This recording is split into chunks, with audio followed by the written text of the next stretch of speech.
வேதத்துல ஒரு வசனம் இருக்கு. யோபு 8:7 உம்முடைய துவக்கம் அற்பமா இருந்தாலும், உம்முடைய முடிவு சம்பூரணமா இருக்கும்னு சொல்லப்பட்டிருக்குங்க.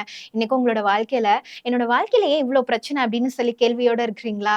நான் ஆண்டவருக்கு பிரியமான காரியத்த தான் செய்றேன். ஆண்டவருக்கு கீழ்ப்படிஞ்ச பிள்ளையா இருக்கிறேன். அப்புறம் ஏன் என்னோட வாழ்க்கையில மட்டும் துன்மார்க்கமா ஜீவியம் பண்றவங்க கூட சந்தோஷமா இருக்கிறாங்களே அப்படின்னு கேள்வியோட இருக்கிறீங்களா? வேதத்துல நீதிமானை கர்த்தர் சோதித்து அறிகிறார்ன்னு சொல்லப்பட்டிருக்குங்க. அப்ப சோதனை யாருக்கு வரும்? நீதிமானுக்கும் வரும். அப்ப வேதத்துல அநேக நீதிமான்கள் இருக்கிறாங்க. அதுல யோபுடைய வாழ்க்கைய பார்த்தீங்கன்னா, துவக்கத்துல யோபு தனக்குன்னு வைத்திருக்கிற எல்லாவற்றையும் இழந்தாலும் முடிவுல இரட்டத்தனையான ஆசீர்வாதத்த அவர் சுதந்தரிச்சுக் கொள்ளுவாரு.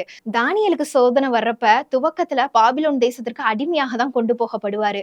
ஆனா முடிவுல அதே தேசத்திற்கு அதிபதியாக ஆண்டவர் உயர்த்துவாரு.